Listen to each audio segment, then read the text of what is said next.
Hola a todos! Nos encontramos hoy para hablar de maquillaje. Hoy en día, el maquillaje es casi imprescindible.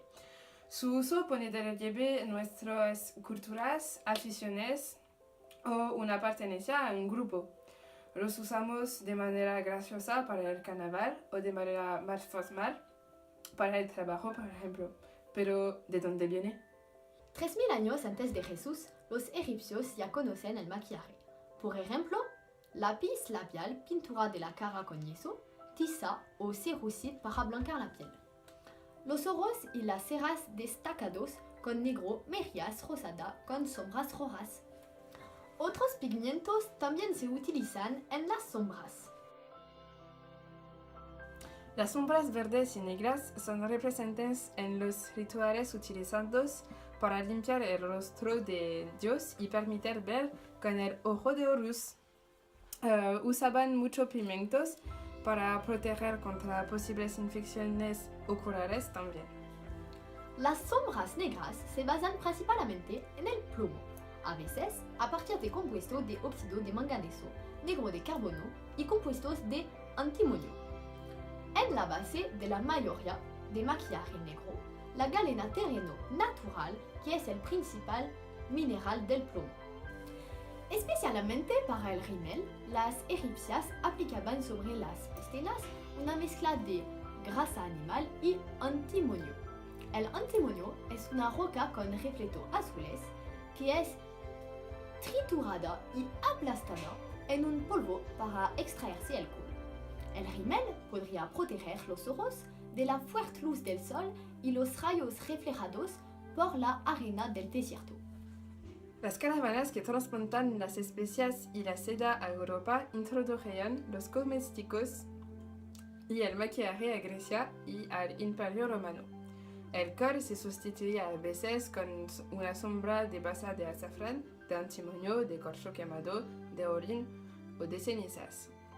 Para el rímel, aplican un producto de pétalo, de rosas y dátiles. Las mejillas son rosas con mora o espinas de moras molidas. Muchos productos de la época que se basan en metales, por ejemplo el plomo o el mercurio, eran tóxicos, destruyendo el aspecto de la piel y provocando su envejecimiento prematuro. Durante la Edad Media y el Renacimiento, las mujeres no ponían nada, prefiriendo la eliminación del velo facial. En la década de los 1850, en Occidente, las mujeres ricas se ennegrecían los ojos mezclando el jugo de la baya con olín. Los pigmentos y los materiales utilizados para los cosméticos tenían significados muy específicos. Hoy en día, en la sociedad occidental, se da mayor importancia al significado de los colores.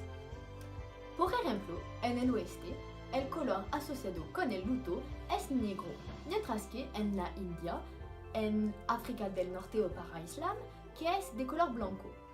En el antiguo Egipto, el negro es un color asociado beneficios a la fertilidad o el renacimiento. También influyen en nuestro comportamiento. Por ejemplo, el verde relaja, los tonos rojos excitan. A causa de estos significados, vamos a adaptar nuestra estructura a nuestros estados de ánimo. Pero la manera de aplicar el maquillaje difiere entre países. Muestra una pertenencia a un grupo, la cultura, y al contrario de lo que podría pensar, no es solo para las chicas y su objetivo no es solo belleza. Por ejemplo, en la India, el hindi representa el tercero ojos místicos de una persona y su relación con el principio universal de la creación. En Argelia se ha utilizado también el aliena para un momento religioso sobre la piel con arabesco.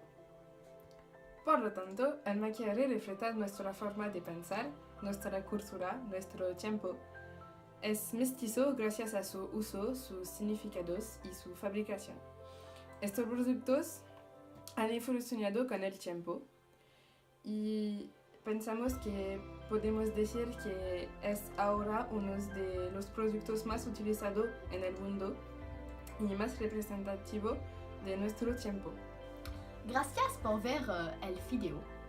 Nos escuchamos la semana que viene para un nuevo video. Y no te olvides de suscribirte